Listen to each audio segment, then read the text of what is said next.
right, man. So you recently went to Louisiana. New Orleans. And what was in New Orleans? In New Orleans, you had the Emerging Franchisors Conference. Mm-hmm. So this was put on by the IFC. So remind me of what the IFC stands for. I know International Franchise Association. IFA. See, I keep messing that up. And they had the Emerging Franchise Conference. So yes. So say it again. The the International Franchise Association put on an Emerging Franchisor Conference. And so what that is, I mean, it says what it is, but for those of our audience that don't know exactly what an emerging franchisor is, that is a business, or as they termed it at the conference, a founder or co-founders that are going into franchising, that want to franchise their business and bring other people into their business opportunity through business ownership. And so this was a group of people that, well, it was actually a very diverse group of people, but the purpose of an emerging franchisor was for people that are still learning about franchising and what it takes. It was geared specifically towards that demographic of franchise company. So before we get into the fine details of what the conference was about and what you guys did and all that kind of stuff, what you learned, what is the International Franchise Association? International Franchise Association. So we've just joined this in the last 12 months. Scott Oakes, our vice president of franchise development, when he came on board in this last year, there was a few things he said you want to do this from day one, and it was joining this trade group, this professional group, and then he also specified these two conferences are what we would want to go to, and that was this one that we just went to, and then there is the actual full, like the big one, the big franchise conference in February of each year, and so we'll go to that this coming February. That's in San Diego. So what does the IFA do? They're an industry trade group, so they are responsible in a lot of ways. And what I learned, they're based in Washington D.C. and they lobby. They make sure that the government doesn't pass laws that are going to screw up this industry, the franchising industry. And that's obviously looking at it very broadly. Sure. But they've been around, as I learned, they've been around since the 60s. They were founded by groups of, as it was interpreted to me, groups of a lot of primarily restaurant franchises like Ray Kroc and McDonald's in the 60s and his competitors. And they saw the need, as everybody was running to this franchise opportunity and franchise their business, they saw the need to professionalize it. It's really the natural way of things for just about any business. You start off, it's little, it's unregulated, and anybody and everybody's trying to do it. And sometimes that can cause some issues. And there were issues with franchising, and for a long time there were issues with franchising. It's kind of an evolved industry at this point, a very well-regulated industry. But for a long time, there was a lot of, if you weren't careful, you could get taken advantage of. As a potential investor, buying a franchise. For a long time, you're going back decades now, but for a long time, people would sell a franchise opportunity, but there really wasn't much they were selling. Like they were selling an opportunity, and once they made the sale, they were kind of gone. There was no support that backed up that sale. And so the IFA helps keep the industry in check, if you will, is one way to put it. They're there to set standards and proper standards. So those standards are to ensure that the people purchasing a franchise do have that level of support, that they do have something set in place to aid in their success. A huge amount of the focus of this conference, or the heart of the conference, constantly was being talked about as a franchisor, as somebody who's selling their business opportunity. You have to provide services. You have to provide value to your franchisees. If you can't, as a franchisor, provide value to your franchisees, have a reason to be there, or a reason for them to buy in, not just up front, but for a long period of time, for 5-10 years. If you can't provide value in the day-to-day, in the week-to-week, in the month-to-month to the people that have invested in your business opportunity, then you're a failed franchise. And they really talked in a lot of ways about that. I'm probably going a little harsh on saying then you're a failed franchise. Maybe they didn't say that, but they're very much so. It's very much so about, as a franchise organization, providing a service to your franchisees, making them successful. By making them successful, your clients win, you win, and your franchisees win. So did they happen to mention like a distinct difference between a organization that has been successful in supporting their franchisees and versus one who is pretty clearly not? Formally, no, because obviously this is an industry conference, and so they're probably not going to give direct examples of this company did this, and I don't recall a specific one, but I do recall, again, and a big part of this was networking. And so outside of the conference, there was definitely discussion of, there are still franchise companies out there today that struggle. They might be successful organizations. In fact, the particular one that this particular gal that I met was somewhat trash talking, if you will, is a $1 billion organization. And basically with the comment she made, and she was a professional within this industry. She wasn't an emerging franchisor. She was a professional executive inside of the industry. And she made a comment or a remark basically saying that XYZ company, their franchisees can't even make money. Like they have a hard time getting by.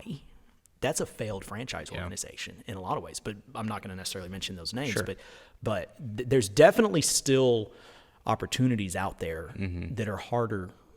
They're not all created equally. Yeah.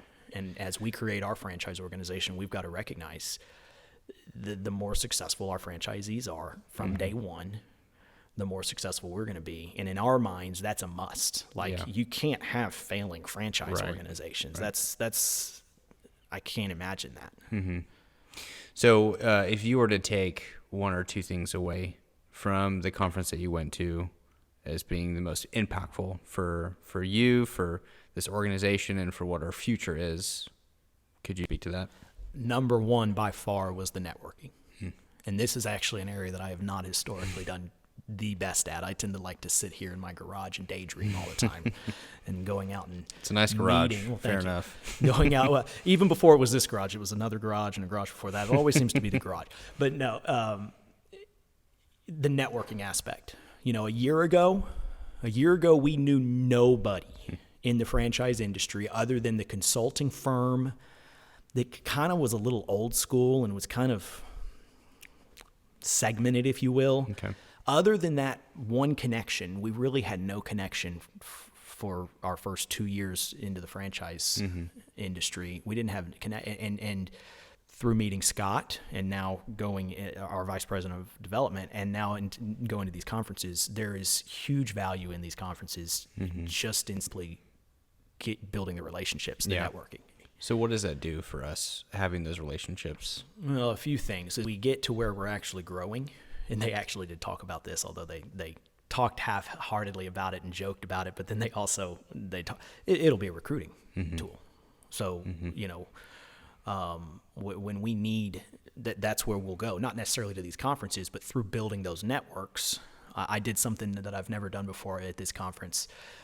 While I'm sitting in the conference, you know, I'm listening, but I'm also on my phone. And so there was an app for this conference that had the name of every speaker, of course, but also had the name of every person attending.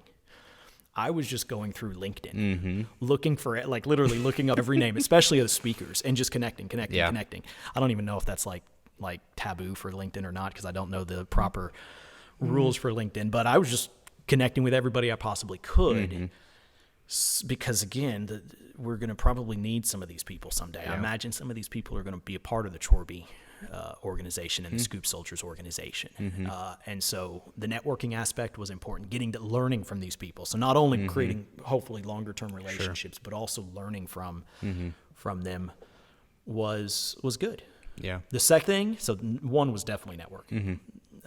The second thing, when you go to conferences, you know, Josh and I, we go to these conferences, and you have to, if you're looking at it broadly, and you've been to a conference with me too, if you look at it very broadly, you know what's being preached from the stage. You already know these things. It's just reassurance. And so the second thing is the same thing that just about every guy. It gives you the chance to think and to step back and say, okay, I already knew that, but I knew this, but I haven't looked at it from this angle. And so conferences, I think, challenge your habits, however you want to look at that business, but they challenge your habits. They challenge you. So, and that's good. I was thinking about this the other day. When you get into challenging or uncomfortable spaces, you have three different options. Everyone has three options. You fight, you run away, or you freeze. And choosing to fight through it allows us to get into a space of growth. Yeah. And that context can be taken in a wide array of things, small challenges, big challenges. But either way, it's nice to know that our organization is up to the challenge. Up to the challenge to learn and grow so that we can create opportunities for other people. So I'll get off my soapbox for a second. So I wanted to ask, a franchise or selling a franchisee, why would anyone do that? So I want to ask kind of a vague question, a broad question rather, and then more specifically, for us selling franchises for Chorbie and for Scoop Soldiers, the differences between the two. Okay. Well, first off, I don't know our audience and whoever would listen to this, and this was actually something that I learned at the conference. We talk franchisee, franchisor, we talk this various lingo as if everybody knows what it is. Okay, fair enough. And one thing that I already knew that. I already knew that, and I've done my best even prior to this conference to try to articulate exactly what I'm referencing when I say, depending on who my audience is. Sure. But they even pointed out, I'm talking more than nitty-gritty, where they pointed out was some people a lot of people, like the masses, don't even know what a franchisee versus a franchisor is. Okay. And so the big difference between those two, they're a very big difference. A franchisee is somebody who is buying your local McDonald's down the street. Right. They're buying the rights to use that McDonald's name. They're buying the system and the process for how to make that burger. Of course, in McDonald's case, McDonald's provides them the hamburgers and all of the supplies for a price, obviously. They buy the French fries from McDonald's corporate. But that's a franchisee. They're buying the local McDonald's. And then the franchisor is McDonald's corporate. That's the corporation of McDonald's. That's what's traded on the stock exchange. That's a franchisee, franchisor. Chorbie and Scoop Soldiers are looking to be franchisors to sell territories, areas to franchisees as a business opportunity. I want to clarify that. Okay. Now that I clarified that, re-ask your question because I lost my... Yeah, so I wanted to say, what is the opportunity for, generally speaking, for anyone to purchase a franchise from a franchisor? And why would it be Scoop Soldiers or Chorbie? More so in terms of, as a franchisor, what we are selling and what makes us different from another franchisor selling a franchise. Right. Good question. So it's actually twofold. So I'll answer the question for Scoop Soldiers first. Okay. On the Scoop Soldier side, there is nobody in that space, in that industry, in the pet waste industry, there is nobody that is doing what we're doing the way we're doing it. There is literally a handful, less than 5 companies out there in the pet industry that are franchising and that are nationwide or that are even regional. Less than 5. Almost all of them have been around for a little while, and their territories, the areas they've already sold almost all their desirable territories. And so that's one area of opportunity. Is we've got tremendous opportunity in the sense that we're still fairly fresh in the franchise world. We've got some really premium territories available, and so that's unique. The other side of it that's unique is our approach, the way that the services we provide our franchisees. We were talking about that a second ago. The back office support, the client support, the sales support. Not to say I don't know exactly what the other franchise models look like, but I'm pretty confident that they don't provide the amount of support that we provide in that sense.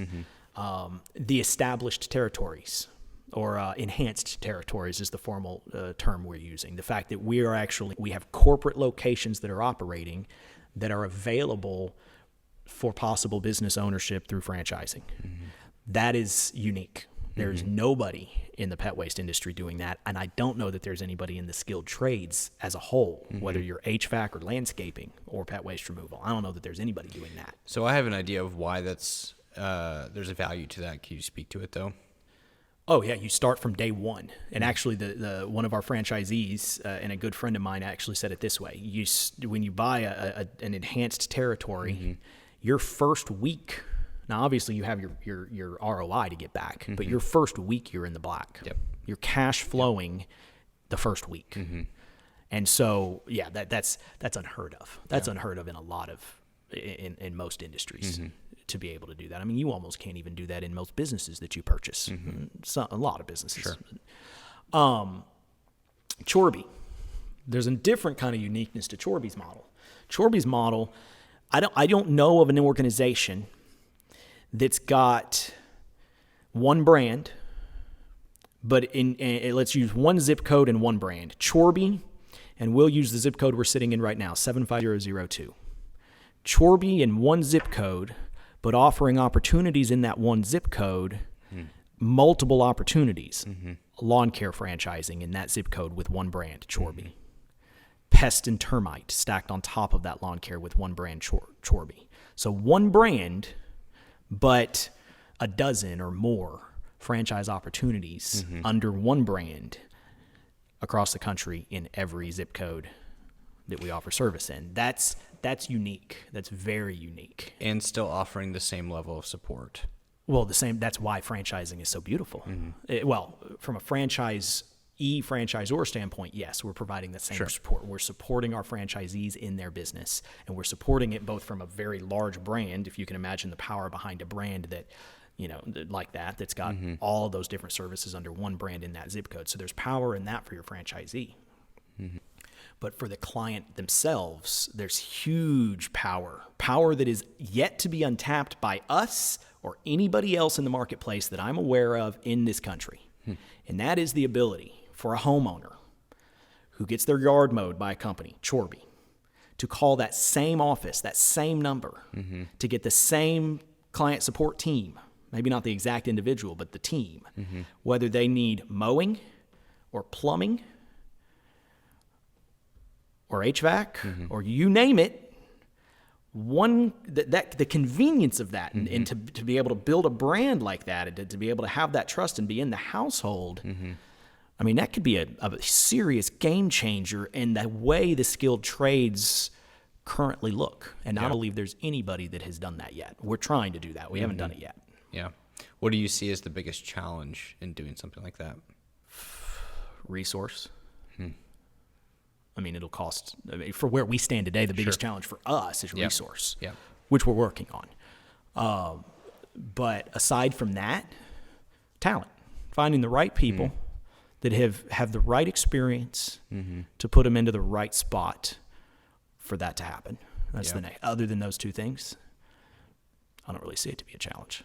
I just got chills. Other than those two things, and those are some really big things. Yeah, sure. The right people, and of course the resources to bring those right people. Yeah. Other than that, again, there's lots of details. I'm not a details, but I don't see it as it can okay, I'll add another one. Technology is both going to work in our favor and is going to allow this to happen, and is probably the reason it has not happened up to this point. But technology, this has never been done, and so finding the technology to do that, you would think with all that's out there that there's something that allows for this to work the way that we would need it to work. There's not.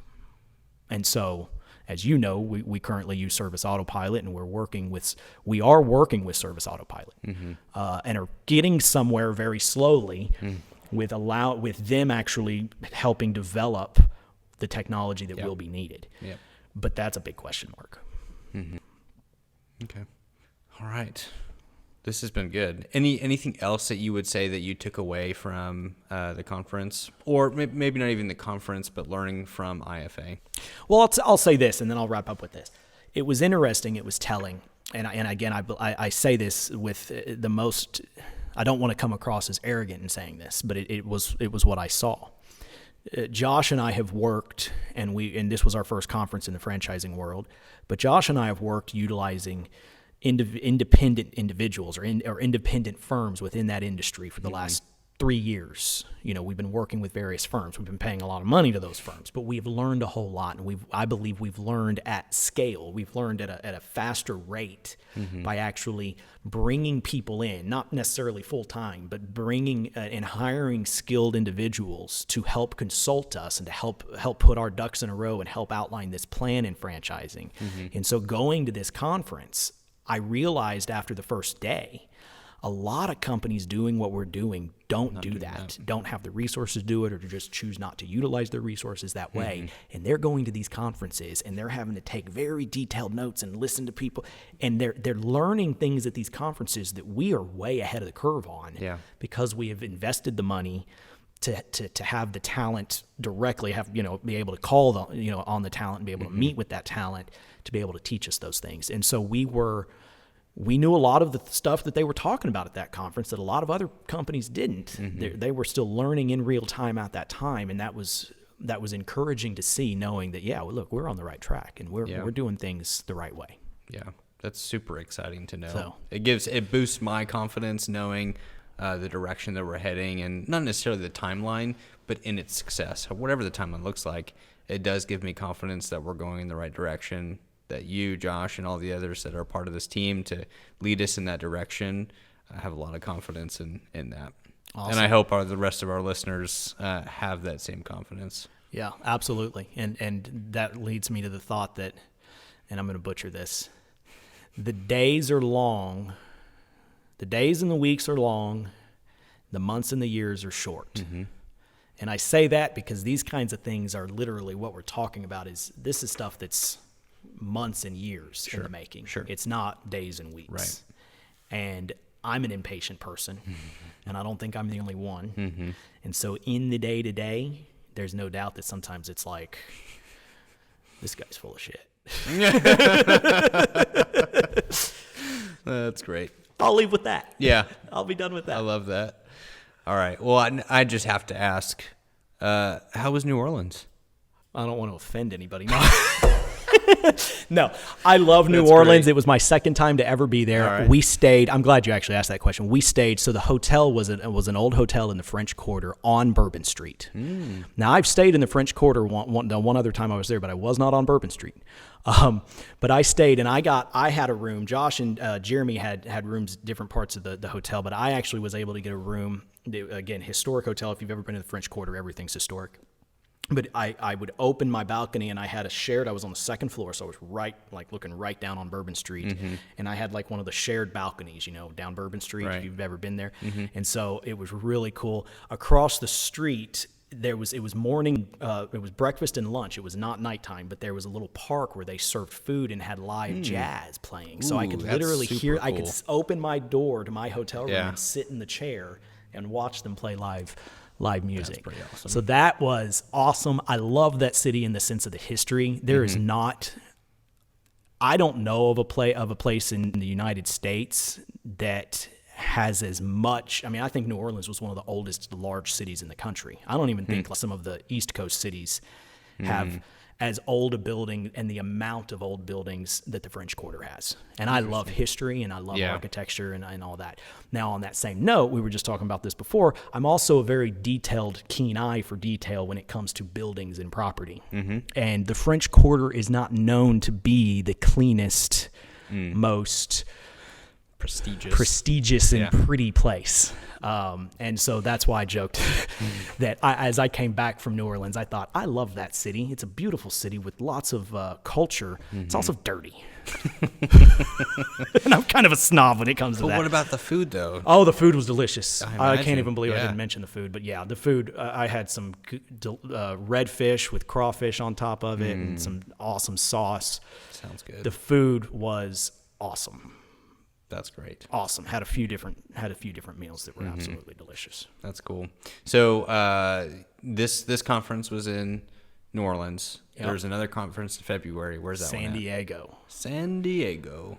I want to say it the way Anchorman did. I love that show. I'm not going to either, but I want to. San Diego. No. So that's in February. I'm not sure exactly who all is going. It's definitely, obviously, Mr. Cahill, myself, and Scott. But past that, I'm not sure who will go. But that'll be the big one. That's like the industry trade conference. So it'll be interesting. I'm not sure. Did they say like what would be the difference between the two? I mean, obviously it's bigger, but I mean, are there going to be more speakers? Are they going to be doing something practical? They didn't even speak to this conference. Really? Okay. I just know it separately from Scott. Yeah. But my interpretation of it is that it'll be a lot bigger. Mm-hmm. This one that we were just at was very collaborative. Lots of round table types discussions. Yeah. Very collaborative. Again, they really did a good job of connecting you to as many people at that conference. And there was only about 200 people there. So you were able to meet some of the same people and really, whereas this next one will probably be a whole lot bigger. Yeah. And I don't envision there being quite as much of that, or maybe if there is, it'll be broken down. You'll have like 4 or 5 different classes to choose from throughout the breakout conference. sessions. Exactly. So nice. But I'm looking forward to San Diego. I love traveling. And so I mean, and to me, whether I'm traveling with my wife and kids for fun or whether I'm traveling to go to a conference, it's all the same to me. It's just travel. It's adventure. Yeah. So I'm just looking forward to San Diego in February. Yeah. Well, I'm going to go ahead and say it now. Vote for Ben to go to San Diego. Just kidding. All right, man. Well, thank you for talking about this. I think it was important to share some of the thoughts that you had going to this conference, but more importantly, about franchising and what the future of these organizations look like in that regard. And like I said, hearing you talk about it, hearing Langletz and Josh talk about it, Scott talk about it, it's super exciting to know what our future, we don't know exactly what the future is going to look like, but we have a good sense of that direction. Yeah. And we're making moves to get there, and it's pretty cool. Absolutely. Well, I hope this added value to somebody. So sure did.